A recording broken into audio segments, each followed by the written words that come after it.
Eden gardens వేదికపై జరిగిన India versus England తొలి టీ20 మ్యాచ్లో టీమిండియా మరోసారి మంచి ఆల్రౌండ్ ప్రదర్శనతో 7 వికెట్స్ తేడాతో ఘన విజయం సాధించింది. ముందుగా టాస్ గెలిచిన టీమిండియా బౌలింగ్ ఎంచుకుంది. ఇదైతే గుడ్ డిసిషన్. సెకండ్ ఇన్నింగ్స్లో డ్యూ వల్ల గేమ్ ఈజీ అవుతుందని ఎక్స్పెక్ట్ చేసి తీసుకున్న ఈ డిసిషన్ 100% వర్కౌట్ అయింది. టాస్ ఓడి ముందు బ్యాటింగ్కి దిగిన ఇంగ్లాండ్ని మన బౌలర్స్ 3 చెరువుల నీళ్లు తాగించారు. ఎక్సెప్ట్ జాస్ బట్లర్, ఎవ్వరు కూడా ఎక్కువసేపు క్రీజ్పై నిలబడలేకపోయారు.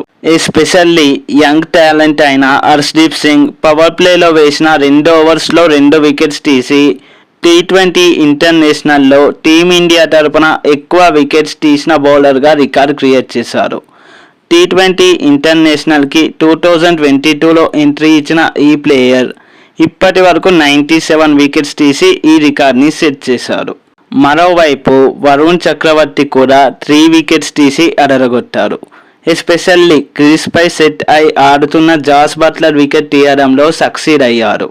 ఆ క్యాచ్ మాత్రం నెక్స్ట్ లెవెల్లో పట్టారు మన తెలుగు ప్లేయర్ నితీష్. దీంతో 16.2 ఓవర్స్కి 109 పరుగులకి 8 వికెట్స్ కోల్పోయింది ఇంగ్లాండ్.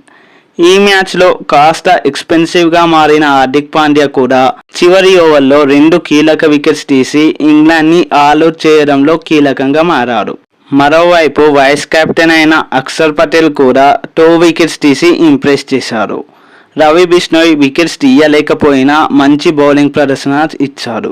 సో ఓవరాల్గా మన బౌలర్స్ దెబ్బకు ఇంగ్లాండ్ 132 పరుగులకే ఆల్అౌట్ అయింది. ఇక టీమిండియా 133 పరుగుల లక్ష్యంతో బరిలోకి దిగింది. ఓపెనర్స్ అయిన సంజు శాంసన్, అభిషేక్ శర్మ టీమిండియాకి మంచి స్టార్ట్ అందించినప్పటికీ 5th ఓవర్లో ఆర్చర్ వెంటనే సంజుని అలానే కెప్టెన్ సూర్యకుమార్ యాదవ్ని అవుట్ చేసి సాకిచ్చాడు.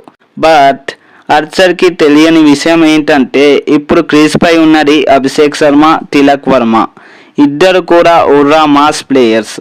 ఆ తర్వాత ఓవర్లో అభిషేక్ 2 సిక్సర్లతో ఒక బౌండరీతో ఇంగ్లాండ్పై విరుచుకుపడ్డాడు. కేవలం 20 బంతుల్లోనే 255 స్ట్రైక్ రేట్తో మరో ఫాస్టెస్ట్ హాఫ్ సెంచరీని కంప్లీట్ చేశాడు. ఓకే, హాఫ్ సెంచరీ కంప్లీట్ చేశారు కదా, స్లోగా ఆచితూచి ఆడతారు అంటే మీరు పప్పులో కాలేసినట్లే. ఇప్పటి వరకు ఒక లెక్క, ఇప్పటి నుంచి ఒక లెక్క అన్నట్టు కేవలం 33 బాల్స్లోనే 79 పరుగులు చేసి లిటరల్లీ ఇంగ్లాండ్ బౌలర్స్ని ఏరిపాడేశాడు. తనకు తోడుగా తిలక్ వర్మ కూడా మంచి సపోర్టింగ్ ఇన్నింగ్స్ ఆడాడు. చివర్లో హార్దిక్ పాండ్యాతో కలిసి టీమిండియాకి విజయాన్ని అందించాడు తిలక్ వర్మ. ఈ వీడియోపై మీ ఒపీనియన్ని కామెంట్ చేయండి. అలానే మరిన్ని వీడియోస్ కోసం ఛానల్ని సబ్స్క్రైబ్ చేసి ఐ సబ్స్క్రైబ్డ్ అని కామెంట్లో టైప్ చేయండి. ఇది వీడియో, మరో వీడియోతో మళ్ళీ కలుద్దాం. Thanks for watching. జై హింద్.